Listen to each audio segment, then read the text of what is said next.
ദൈവകുമാരനും മാതാവിനും നന്ദി. എൻ്റെ പേര് ആശ അരവിന്ദ്. ഞാൻ താമസിക്കുന്ന സ്ഥലം എറണാകുളമാണ്. എൻ്റെ സ്വദേശം കോട്ടയമാണ്. ഞാൻ 2023 മാർച്ച് മാസം 20-ാം തീയതിയാണ് ആദ്യമായിട്ട് കൃപാസനത്തിൽ വരുന്നത്. കൃപാസനം അതിനു മുമ്പേ അറിയാമോ എന്ന് ചോദിച്ചാൽ ആരൊക്കെയോ പറഞ്ഞു കേട്ടിട്ടുണ്ട്, പക്ഷേ എന്താണെന്ന് കൂടുതലായിട്ട് അറിയത്തില്ല. ഇതുവഴി വണ്ടി ഓടിച്ചൊക്കെ പോകുമ്പോൾ ഇവിടെ ഒത്തിരി തിരക്ക് കാണും, ബ്ലോക്ക് ഉണ്ടാവും. പണ്ട് ഇതുപോലെ ആയിരുന്നില്ല, ഇതിൻ്റെ ഫ്രണ്ട് വശം വേറൊരു രീതിയിലായിരുന്നു. അപ്പോൾ ഒക്കെ ഞാൻ എല്ലാവരോടും ചോദിക്കും, ഇവിടെ എന്താ ഇത്ര തിരക്ക്? അപ്പോഴൊക്കെ ഇവിടെ ഒരു പള്ളിയാണ് എന്നൊക്കെ അറിയാമെങ്കിലും ഈ കൃപാസനമാണ് ഒന്നും അറിയില്ല. ഈ കൃപാസനത്തിലോട്ട് വരാനുള്ള എൻ്റെ കാരണം 10 വർഷത്തിന് മേലെ ആയിട്ട് എനിക്ക് ഒരു മോളുണ്ട്. മോളെ ഡെലിവറി കഴിഞ്ഞ ശേഷം എനിക്ക് ഓവുലേഷൻ ടൈം കഴിഞ്ഞാൽ എൻ്റെ ദേഹം മുഴുവൻ നീരാവും.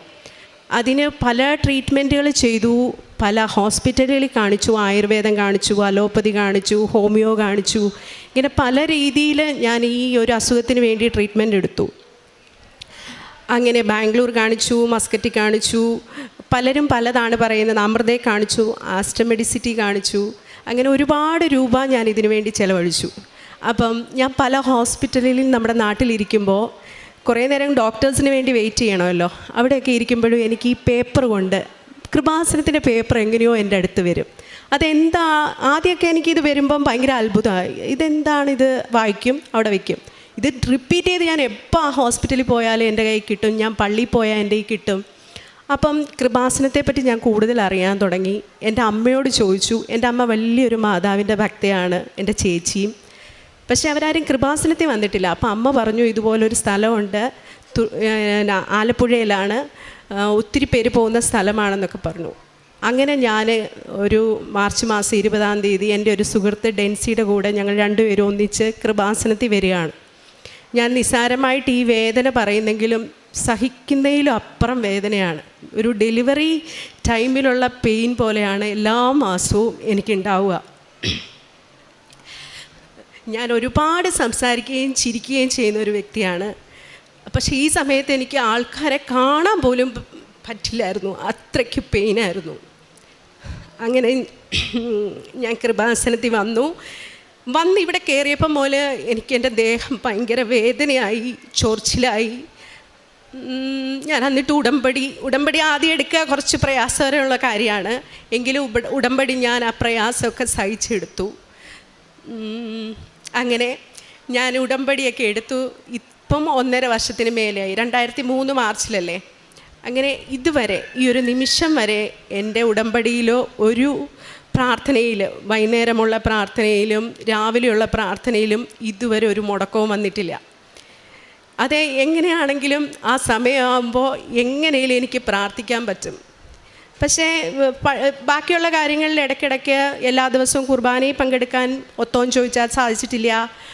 ഇടയ്ക്ക് കുടുംബ പ്രാർത്ഥന എനിക്ക് പറ്റുന്ന പോലെ എല്ലാം ഞാൻ ചെയ്യാറുണ്ട്. എനിക്ക് വീട്ടിലിരുന്ന് ചെയ്യാൻ പറ്റിയില്ലേ, വണ്ടി ഓടിക്കുമ്പോഴേലും ഞാൻ ചെയ്യാറുണ്ട്. അങ്ങനെയെല്ലാം ഞാൻ ചെയ്തു വരുന്ന ഒരു വ്യക്തിയാണ്. ആ ഒരു വേദനയിൽ നിന്ന് എനിക്ക് പൂർണ്ണ സൗഖ്യം കിട്ടിയോ എന്ന് ചോദിച്ചാൽ പൂർണ്ണ സൗഖ്യം കിട്ടിയെന്ന് തന്നെ ഞാൻ പറയും. കാരണം എനിക്കിപ്പോൾ സഹിക്കാൻ പറ്റുന്ന വേദനയേ ഉള്ളൂ. ഈ വേദനയോട് എനിക്കൊരു ആങ്സൈറ്റി അറ്റാക്ക് വരെ വന്നിട്ടുണ്ട്, സഹിക്കാൻ വയ്യാത്തതുകൊണ്ട്. അപ്പം അങ്ങനെ ഞാൻ അതുവഴി ഒത്തിരി പേരെ ഇവിടെ കൊണ്ടുവന്നിട്ടുണ്ട്. എൻ്റെ കുടുംബത്തിൽ തന്നെ ഇപ്പോൾ ഒരു 3-4 പേരുണ്ട് ഉടമ്പടി എടുത്ത് പ്രാർത്ഥിക്കുന്നവർ. അതാണ് എൻ്റെ കൃപാസനത്തിലേക്ക് വരാനുള്ളതും എൻ്റെ രോഗത്തിലുള്ള സൗഖ്യവും എനിക്ക് തന്നത്. ഞാൻ സിനിമാ മേഖലയിലാണ് വർക്ക് ചെയ്യുന്നത്. എൻ്റെ മേഖല എന്ന് പറയുന്നത് അറിയാമല്ലോ, നമ്മളെപ്പോഴും ആക്റ്റീവായിട്ടിരിക്കേണ്ട ഒരു മേഖലയാണ്.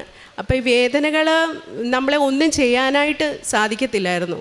പിന്നെ പെട്ടെന്ന് വണ്ണം വയ്ക്കുക. ഒരു മാസത്തിൽ ഒരു 50 കിലോ എനിക്കെങ്കിൽ ഈ ഒരു വേദന തുടങ്ങുമ്പോൾ ഞാനൊരു 58 കിലോ 60 കിലോ അത്ര വ്യത്യാസം വരും. എൻ്റെ ഡ്രസ്സുകളിലും എല്ലാ കാര്യങ്ങളിലും എനിക്ക് മൂഡ് ഓഫും എല്ലാം ആയിരിക്കും. അപ്പോൾ പലരും എന്നെ കാണുമ്പോൾ ചോദിക്കും, എന്ത് പറ്റി ഇതിനെ പെട്ടെന്ന് വണ്ണം വെച്ച്? ഇതിനെല്ലാം നമ്മൾ ക്വസ്റ്റ്യൻ ആൻസർ ചെയ്യണം. എന്തുകൊണ്ട് സിനിമ ചെയ്യുന്നില്ലെന്ന് ചോദിച്ചാൽ അതിന് ആൻസർ ചെയ്യണം. ഒത്തിരി ക്വസ്റ്റ്യൻ ആൻസർ ചെയ്യേണ്ട ഒരു മേഖലയാണ് എൻ്റെ. അങ്ങനെ ഞാൻ കൃപാസനത്തിൽ 6 കാര്യങ്ങൾ, 5 എഴുതിയാൽ മതി, 6ാമത്തെ ദൈവത്തിന് കൊടുക്കണമെന്ന് പറഞ്ഞെങ്കിൽ എനിക്ക് 6 കൂടുതൽ കാര്യങ്ങളുണ്ടായിരുന്നു എഴുതാൻ. ഞാൻ 6 കാര്യങ്ങൾ എഴുതി. ചിട്ടയായ അച്ഛൻ പറഞ്ഞ പോലെ എല്ലാം പ്രാർത്ഥിച്ചു. ആദ്യത്തെ ഉടമ്പടി പുതുക്കാൻ വന്ന സമയത്ത് ഞാൻ ആ ഓഫീസിൻ്റെ അവിടെ നിൽക്കുമ്പോൾ ആർക്കോ എന്നെ മനസ്സിലായി. അപ്പം ഞാൻ പറഞ്ഞു, ജോസഫ് അച്ഛനെ കാണാൻ പറ്റുമോ, എനിക്കൊന്ന് കാണണം എന്നുണ്ട് എന്ന് പറഞ്ഞു. അപ്പം ഞാൻ അച്ഛനെ കാണാൻ വേണ്ടി അവരോട് ചോദിച്ചപ്പോൾ ആദ്യമേ ഇന്ന് ഓഫീസിലൊക്കെ സംസാരിച്ചിട്ട് എനിക്ക് കാണിച്ച് കാണാം, നമുക്ക് ബ്ലെസ്സിങ് മേടിക്കാം എന്ന് പറഞ്ഞു. അച്ഛൻ്റെ അടുക്ക ഞാൻ ഈ അൾത്താരെ വരുമ്പോൾ അച്ഛൻ എന്നോട് എൻ്റെ മുഖത്തേക്ക് നോക്കിയിട്ട്, ഞാൻ സിനിമയിലാണോ, എന്താ നിൻ്റെ ആവശ്യം എന്നൊന്നും അല്ല ചോദിച്ചത്, എൻ്റെ മുഖത്തോട്ട് ഇങ്ങനെ നോക്കിയിട്ട് അച്ഛൻ പ്രാർത്ഥിച്ചു. അത് കഴിഞ്ഞ് എന്നോട് ചോദിച്ചു, ഏത് മേഖലയിലാണ് വർക്ക് ചെയ്യുന്നത്? അപ്പം ഞാൻ പറഞ്ഞു, സിനിമയിലാണ്. ഞാൻ കൂടുതൽ അഡ്വർടൈസ്മെൻറ്റാണ് ചെയ്യുന്നത്, സിനിമയും ചെയ്യും. ഞാൻ ജോലി ചെയ്യുന്നുണ്ടായിരുന്നു, ഇപ്പം ജോലിയൊക്കെ വിട്ടു. എയർപോർട്ടിലായിരുന്നു, ഇൻഫോ പാർക്കിൽ ജോലി ചെയ്തു, അങ്ങനെ പല ജോലികളും ചെയ്തു. എങ്കിൽ പോലും അതെല്ലാം വിട്ടിട്ട് ഇപ്പം സിനിമയും അഡ്വർടൈസ്മെൻറ്റും മാത്രമാണ് എന്ന് പറഞ്ഞു. പക്ഷെ നീ എന്നോട് അതിനെപ്പറ്റിയോ അല്ലെങ്കിൽ ഒന്നും പറഞ്ഞില്ല. എന്നോട് ആകെ അച്ഛൻ പറഞ്ഞ ഒരേ ഒരു കാര്യമുള്ളൂ, നീ സാക്ഷ്യം പറയണം. ഞാനത് അച്ഛനെ, നീ സാക്ഷ്യം പറയുമോ എന്ന് ചോദിച്ചു. ഞാനൊന്ന് ഇങ്ങനെ മുഖത്തോട്ട് നോക്കി, സാക്ഷ്യം പറയുമല്ലോ അല്ലേ എന്നെടുത്ത് ചോദിച്ചു. അച്ഛൻ എനിക്ക് വേണ്ടി പ്രാർത്ഥിച്ചു. ഞാൻ തിരിച്ച് വീട്ടിലേക്ക് പോയി അവിടെ ചെന്ന് വളരെ ടയേർഡായിരുന്നു. അന്ന് ചെന്നപ്പോൾ ഒരു കോള് വരികയാണ്. എനിക്കൊരു അസോസിയേറ്റ് ഒരു പയ്യൻ വിളിച്ചു, ആശ ചേച്ചിയല്ലേ, ഒരു മൂവിയുണ്ട്, നമ്മൾ ഫെസ്റ്റിവൽ മൂവിയാണ്. ഇതുവരെ ഞാനൊരു 2008 ആദ്യമായിട്ട് പരസ്യം ചെയ്യാൻ തുടങ്ങുന്നത്. ഒരുപാട് നാഷണൽ ആർട്സും ഒരുപാട് പരസ്യങ്ങൾ ചെയ്തു. എങ്കിലും സിനിമയിൽ ഞാൻ അധികം അഭിനയിച്ചിട്ടില്ല. 2011 തുടങ്ങിയെങ്കിലും 19 സിനിമ ചെയ്തിട്ടുണ്ടെങ്കിലും വലിയ ഒരു ക്യാരക്ടർ അല്ലെങ്കിൽ ഞാൻ അഭിനയിച്ച വലിയ ക്യാരക്ടർ ശ്രദ്ധിക്കപ്പെട്ടിട്ടുള്ളതല്ല. ഈ പയ്യൻ എന്നെ വിളിച്ചിട്ട്, ഇങ്ങനെ ഒരു സിനിമയുണ്ട്, അത് പല ഫേമസ് നടികളും വേണ്ടെന്ന് വെച്ചതാണ്, കാരണം അതിൻ്റെ പ്രായം 80 വയസ്സാണ്. അപ്പോൾ ആ 80 വയസ്സായിട്ട് അഭിനയിക്കണം. ഒരു റിയൽ സ്റ്റോറിയാണ്. വെള്ളപ്പൊക്കത്തിൽ നടന്ന ഒരു പ്ലെമേന അമ്മയുടെ കഥയാണ്. അത് റിയൽ സ്റ്റോറിയാണ്. ഫെസ്റ്റിവലിനും അവാർഡുകൾക്കൊക്കെ അയക്കാനുള്ളതാണ്. കേരള ഗവൺമെൻറ്റാണ് പ്രൊഡ്യൂസ് ചെയ്യുന്നത്. അപ്പോൾ കഥ കേൾക്കാനായിട്ട്, കഥ പറയാൻ വീട്ടിലേക്ക് വരട്ടെ എന്ന് ചോദിച്ചു.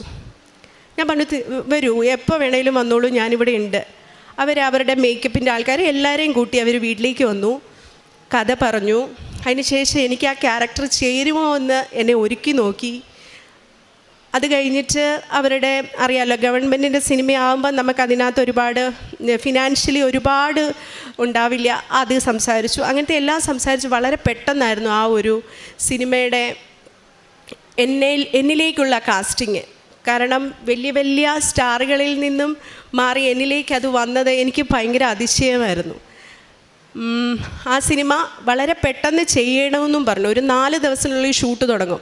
പക്ഷേ അതിനുവേണ്ടി പല കുട്ടികളും അതിൻ്റെ ബാക്കിലുള്ളവർ മാസങ്ങളായിട്ട് ഗ്രൂം ചെയ്ത് അതിലേക്ക് വരാനായിട്ട് ഒരുങ്ങിയിരിക്കുന്നതാണ്. ഇത്രയും എക്സ്പീരിയൻസ്ഡ് ആയിട്ടുള്ള ക്യാരക്ടർ ഞാൻ എങ്ങനെ ചെയ്യും എന്നൊക്കെ എന്നെ വളരെ ആശയക്കുഴപ്പത്തിലാക്കിയെങ്കിലും ഞാൻ ആ സിനിമയിൽ ജോയിൻ ചെയ്തു. സിനിമയിൽ അഭിനയിച്ചു. ആ സിനിമയ്ക്ക് എന്തൊക്കെയോ ഈ കൃപാസന മാതാവുമായിട്ട് ഭയങ്കര അടുപ്പാണ്. കാരണം ഒരു മാതാവിൻ്റെ പാട്ട് ഞാൻ അതിനകത്തിരുന്ന് പാടുന്നുണ്ട്. അതിൻ്റെ പോസ്റ്റേഴ്സ് ഇറങ്ങുമ്പോൾ ഈ ഒരു ബാക്ക്ഗ്രൗണ്ടാണ് ആ പോസ്റ്റേഴ്സിന്, അതിൽ ഞാൻ നിൽക്കുന്നതായിട്ടാണ്.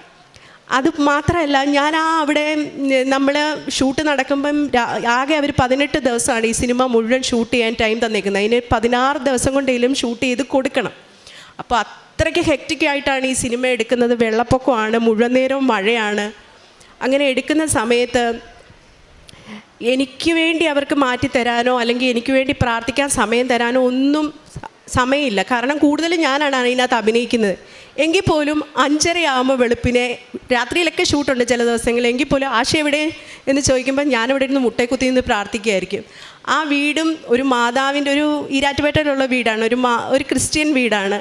അതിനുള്ള സജ്ജീകരണങ്ങളെല്ലാം അവരും എനിക്ക് ചെയ്തു തരും. അതുപോലെ ആ സിനിമയിലുള്ള എല്ലാവരും എനിക്ക് രാത്രിയിലും രാവിലെയും പ്രാർത്ഥിക്കാനുള്ള എല്ലാ ഒരുക്കങ്ങളും ചെയ്തു തരും. അത്രയ്ക്ക് മനോഹരമായ ഒരു സെറ്റായിരുന്നു. ഒരു ദൈവികത ഭയങ്കര നിറഞ്ഞു നിൽക്കുന്ന ഒരു സിനിമയായിരുന്നു. അങ്ങനെ ആ സിനിമ ഞാൻ ചെയ്ത് അതിപ്പോൾ ഫെസ്റ്റിവലിന് അയച്ചിട്ടുണ്ട്. ഓണത്തിന് റിലീസാണ്. സിനിമയുടെ പേര് പ്രളയശേഷം ഒരു ജലകന്യക എന്നാണ്. ആ ഒരു സിനിമ തീർച്ചയായിട്ടും എനിക്ക് കൃപാസന മാതാവ് എൻ്റെ കയ്യിൽ തന്ന സിനിമ തന്നെയാണ്. ദൈവത്തിനും കൃപാസന മാതാവിനും ഒരുപാട് നന്ദി. അതേപോലെ സ്വർണ്ണ കന്യക എന്നൊരു പുതിയ സിനിമ ചെയ്തു. അതും മാതാവിൻ്റെ സിനിമ. അപ്പം എന്നെ കാണുമ്പോൾ എല്ലാവരും ചോദിക്കും, ഇപ്പോൾ ആശ മാതാവിൻ്റെ സിനിമ മാത്രമേ ചെയ്യാറുള്ളൂ എന്ന്. ആ സിനിമ മാതാവിൻ്റെ സ്റ്റോറിയാണ്. 4 ഭാഷകളിലായിട്ടാണ് അത് ഇറങ്ങുന്നത്.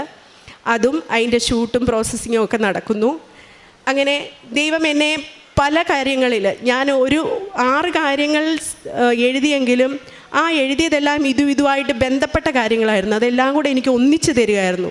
കാരണം ഈ പ്രളയശേഷം ജലകന്യക സിനിമയുടെ കൂടെ എനിക്ക് സിനിമ എൻ്റെ ലൈഫിലെ, എൻ്റെ ജീവിതത്തിലെ കരിയറിനെ ഉയർത്തണേ മാതാവേ എന്ന് പ്രാർത്ഥിക്കുമ്പോൾ അതിൻ്റെ താഴെ എഴുതിയിരുന്നത് എനിക്ക് സിനിമ പഠിക്കാൻ കൂടുതൽ അവസരം തരണേ, എനിക്ക് ഡബ്ബിങ് പഠിക്കാൻ കൂടുതൽ അവസരം തരണേ. അങ്ങനെ ഓരോന്നും എല്ലാം കൂടെ ഒന്നിച്ചെനിക്ക് ദൈവം തന്നു. കാരണം ഈ സിനിമ പഠിപ്പിക്കുന്നവരാണ് അത് ഡയറക്റ്റ് ചെയ്യുന്നത്. ലോഹിതദാസ് സാറിൻ്റെ മോന്, അതേപോലെ ലോഹിതദാസ് സാറിൻ്റെ അസോസിയേറ്റ്, അവരെല്ലാം സിനിമ പഠിപ്പിക്കുന്നവരാണ്. അദ്ദേഹത്തിൻ്റെ ബ്രദറാണ് ഡബ്ബിങ് പഠിപ്പിക്കുന്നവരാണ്. അപ്പോൾ എനിക്ക് അതിലൂടെ ഒരു വലിയ പഠനവും കൂടിയാണ്. ഞാൻ പറഞ്ഞ 6 കാര്യങ്ങൾ അങ്ങനെ സാധിച്ചു കിട്ടി. അതെൻ്റെ ഒരു ജീവിതത്തിൽ ഭയങ്കര, എൻ്റെ ഒരു കരിയറിൽ തന്നെ എനിക്ക് ഒരുപാട് മനസ്സിന് സന്തോഷം തന്ന ഒരു കാര്യമാണ്. പിന്നെ ഞാൻ പറഞ്ഞ അസുഖം എനിക്കിപ്പം പൂർണ്ണ മാറ്റമുണ്ട്. ഞാൻ ഇങ്ങനെയൊന്നും ചിരിക്കുക പോലും ഇല്ലായിരുന്നു. എനിക്ക് കുളിക്കാൻ പോയിട്ടൊന്നും ചിരിക്കാൻ പോലും വയ്യാത്ത വേദനയായിരുന്നു. ഒരു കാറ്റടിക്കാൻ വേല, ഇതൊന്നും എനിക്ക് ഏറ്റവും അടുപ്പമുള്ളവർക്കൊക്കെ അറിയാം, പക്ഷേ അല്ലാത്തവർക്ക് അറിയത്തില്ല. പെട്ടെന്ന് എന്താ വണ്ണം വെച്ചേ എന്ന് മാത്രമേ എല്ലാവരും ചോദിക്കാറുള്ളൂ. മൂന്നാമതായി എൻ്റെ അമ്മയ്ക്ക് പെട്ടെന്നൊരു ബ്രസ്റ്റിലൊരു മുഴ വന്നു. അത് ബയോപ്സിക്ക് അയക്കണമെന്ന് പറഞ്ഞു, അയച്ചു. അമൃത ഹോസ്പിറ്റലിലാണ് കൊണ്ടുപോയത്. അവർ ബയോപ്സിക്ക് അയക്കുമ്പോൾ അറിയാമല്ലോ, അവിടെ ഗ്രോത്ത് എടുത്തിട്ടാണല്ലോ. അപ്പം നമ്മൾ ചിലർക്ക് ബ്ലീഡിങ് വരും. അപ്പം 3 ദിവസം നമ്മൾ കൈ അനക്കാൻ പാടില്ല, കംപ്ലീറ്റ് റെസ്റ്റ് വേണം. അപ്പോൾ അമ്മ എന്നോട് പറഞ്ഞാൽ വേദനയുണ്ടോ എന്ന് ചോദിക്കുമ്പോൾ പറയും വേദനയുണ്ട്. ഞങ്ങൾ ഹോസ്പിറ്റലിൽ നിന്ന് വന്നുകൊണ്ടിരിക്കുന്ന വഴിയാണ്. അപ്പോൾ ഇതുവഴിയാണ് ഞാൻ ചങ്ങനാശ്ശേരി വീട്ടിലേക്ക് പോകുന്നത്. അപ്പം അമ്മ എന്നോട് പറഞ്ഞു എനിക്ക് കൃപാസനത്തിൽ കയറണം, എനിക്കൊന്ന് പ്രാർത്ഥിക്കണം. അപ്പം ഞാൻ പറഞ്ഞു എന്തായാലും ചെയ്യാം. അപ്പം ഞാൻ പറഞ്ഞു അമ്മ ഒത്തിരി നേരം കൈയൊന്നും അനക്കി ഒന്നും ചെയ്യരുത്, കാരണം ഡോക്ടർ പ്രത്യേകം പറഞ്ഞ അമ്മയ്ക്ക് ഷുഗറുണ്ട്. അപ്പം ഞങ്ങൾ രാവിലെ ഇവിടെ കൃപാസനത്തിൻ്റെ ഇവിടെ വന്നു. അച്ഛൻ കുർബാന നടക്കാം. അപ്പോൾ എനിക്ക് കണ്ണീര് സഹിക്കാൻ പറ്റുന്നില്ല. എൻ്റെ കണ്ണീരിൽ നിന്ന് ഇങ്ങനെ വെള്ളം. ഞാൻ ഒരുപാട് അമ്മയെ ഇഷ്ടപ്പെടുന്ന ഒരാളാണ്, എല്ലാവരും അങ്ങനെ തന്നെയാണ്. അപ്പം ഞാൻ കരയുന്നതുകൊണ്ട് എൻ്റെ മോളും കരഞ്ഞു. ഞങ്ങൾ കരഞ്ഞ് പ്രാർത്ഥിച്ചു. അപ്പോൾ അമ്മയ്ക്ക് ഉടമ്പടി എടുക്കണമെന്ന് പറഞ്ഞു. ഞാൻ പറഞ്ഞു ഉടമ്പടിയൊക്കെ എടുക്കാമെന്ന് പറഞ്ഞാൽ ഒത്തിരി നേരം നിൽക്കണം. ആദ്യമായിട്ട് ഉടമ്പടി എടുക്കുമ്പം 4-5 മണിക്കൂർ നിൽക്കണേ. അമ്മയ്ക്ക് ഷുഗറുണ്ട്, അത് മാത്രമല്ല ബ്ലീഡിങ് ഉണ്ട്. ഇങ്ങനെ ബാഗ് ഇങ്ങനെ ഇട്ടേക്കുക ആ ഫ്ലൂയിഡിന് വേണ്ടി. അവിടെയൊക്കെ കയറിപ്പോവുക വലിയ പാടാണ്. പറഞ്ഞിട്ട് അമ്മ കേട്ടില്ല. അമ്മ ഉടമ്പടി എടുത്തു. അവിടെ കയറി ഫ്ലൂയിഡ് പാക്ക് ചെയ്യുന്ന ബാഗും ഒക്കെ ആയിട്ട് ഉടമ്പടി എടുത്തു. ആ ഉടമ്പടി അമ്മ അതേപോലെ പൂർത്തീകരിച്ചു. അമ്മയുടെ റിസൾട്ട് വന്നപ്പോൾ അങ്ങനെ മുഴയേ അവിടെ ഇല്ല. 2ാമത് സ്കാൻ ചെയ്യുമ്പോൾ ഒരു കുഴപ്പമില്ല അമ്മയ്ക്ക്. പിന്നെ 3ാമതായി ഞാൻ എഴുതി വെച്ച് പ്രാർത്ഥിച്ചതാണ് എൻ്റെ മകൾ SSLCക്ക് കിട്ടേണ്ട മാർക്ക്. പരീക്ഷയ്ക്ക് പോകുമ്പോൾ ഞാൻ തൈലം പുരട്ടി കൊടുക്കും, പ്രാർത്ഥിക്കും. അവളൊരു വലിയ പഠനമുള്ള ഒരാളാണെന്ന് എനിക്ക് അത്ര ഫീൽ ചെയ്തിട്ടില്ല. എന്നാലും പഠിക്കും, പക്ഷേ ഉഴപ്പിയല്ല, പക്ഷേ വലിയ ഇതിലായിട്ട് കോൺസെൻട്രേറ്റ് ചെയ്യാറില്ല. എങ്കിൽ പോലും പരീക്ഷയായപ്പോൾ ആ കുട്ടി ഇരുന്ന് നന്നായി പഠിച്ചു. ആ കൊച്ചു എക്സാം എഴുതുന്ന സമയം മുഴുവൻ ഞാൻ വിശ്വാസ പ്രമാണം ചൊല്ലി ഇരുന്ന് പ്രാർത്ഥിച്ചു. ആ പരീക്ഷ തുടങ്ങുമ്പോൾ മുതൽ അവസാനിക്കുന്നിടം വരെ ഞാനത് ഇങ്ങനെ യൂട്യൂബിൽ വെക്കും, ഞാൻ കൂടെ ഇരിക്കും, പ്രാർത്ഥിക്കും. എൻ്റെ മോക്ക് റിസൾട്ട് വന്നപ്പോൾ ഞാൻ എത്രയാ മാർക്ക് എഴുതിയത് അതിന് 1% കൂടുതൽ മാർക്ക് അവൾക്ക് ലഭിച്ചു. അത്രയ്ക്ക് അനുഗ്രഹങ്ങൾ ഓരോന്നായിട്ട് മാതാവ് എൻ്റെ ജീവിതത്തിൽ തന്നുകൊണ്ടിരിക്കുകയാണ്. ഞാനിങ്ങനെ യാത്ര ചെയ്യുമ്പോഴും ഒക്കെ എന്തേലും അയ്യോ അങ്ങനെ എൻ്റെ മാതാവ് എൻ്റെ കൂടെ ഉണ്ട് എന്നുള്ള അനുഗ്രഹം എപ്പോഴും ഉണ്ടാവും. അപ്പം എന്നെ പലരും ഇപ്പോൾ വിളിക്കുന്ന കൃപാസന മാതാവേന്നാണ്. അപ്പം ഞാൻ പറയാം അത് എന്നെ വിളിക്കാൻ വേണ്ടി അത്ര പരിശുദ്ധിയൊന്നും അല്ല ഞാൻ. എങ്കിൽ പോലും അവരെല്ലാം എൻ്റെ ഭക്തി ഞാൻ പറയുന്നതും കേട്ടിട്ടാണ്. യൂട്യൂബിലൊക്കെ വലിയൊരു ട്രോളുണ്ട്. എൻ്റെ കാശുരൂപം ഞാൻ കൃപാസന മാതാവിൻ്റെ വലിയ ഭക്തയാണെന്ന് പറയുന്ന ഒരു ഓഡിയോ ലോഞ്ചിന് പറയുന്ന ഒരു വീഡിയോ. എങ്കിൽ പോലും അതിലൊക്കെ ഞാൻ അഭിമാനമാണ് കൊള്ളുന്നത്. കാരണം അത്രയ്ക്ക് അനുഗ്രഹങ്ങൾ ഓരോന്നോരോന്നായിട്ട് എനിക്കും എൻ്റെ സുഹൃത്തുക്കൾക്കും എൻ്റെ ബന്ധുമിത്രാദികൾക്കും എന്നെ ചുറ്റിപ്പറ്റിയവർക്കെല്ലാം മാതാവ് തന്നുകൊണ്ടിരിക്കുകയാണ്. 1000 നന്ദി. പ്രാർത്ഥനയൊന്നും ഞാൻ ഇതുവരെ മുടക്കുകയോ ഒന്നും ചെയ്തിട്ടില്ല. കഴിയുന്നത്ര ചെയ്യുന്നുണ്ട്. എല്ലാവരും അതുപോലെ ചെയ്യുന്നുണ്ടെന്ന് വിചാരിക്കുന്നു. നന്ദി. യെശയ്യായുടെ പുസ്തകം 26:4 നാം വായിക്കുന്നു. കർത്താവിൽ എന്നേക്കും ആശ്രയിക്കുവിൻ. ദൈവമായ കർത്താവ് ശാശ്വതമായ അഭയശിലയാണ്. അങ്ങയിൽ ഹൃദയം ഉറപ്പിച്ചിരിക്കുന്നവനെ അവിടുന്ന് സമാധാനത്തിൻ്റെ തികവിൽ സംരക്ഷിക്കുന്നു. എന്തെന്നാൽ അവൻ അങ്ങയിൽ ആശ്രയിക്കുന്നു. പ്രിയ സഹോദരി ആശ, ജീവിതത്തെയും ദൈവാനുഭവത്തെയും നമ്മുടെ മുമ്പിൽ പങ്കുവയ്ക്കുകയായിരുന്നു.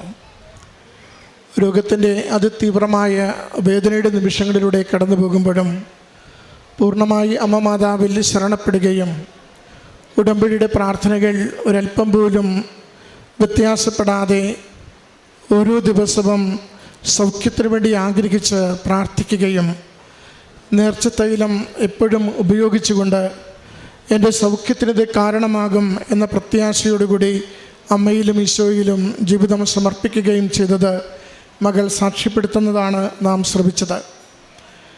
രോഗവേദന പൂർണ്ണമായി മാറ്റിക്കൊടുക്കുന്നത്, മറ്റുള്ളവരുടെ മുമ്പിൽ അഭിമാനത്തോടെ സന്തോഷത്തോടെ നിൽക്കുവാനും ജീവിക്കുവാനും മകളെ സഹായിക്കുന്നതിനെക്കുറിച്ച് മകളിവിടെ സാക്ഷ്യപ്പെടുത്തുകയാണ്.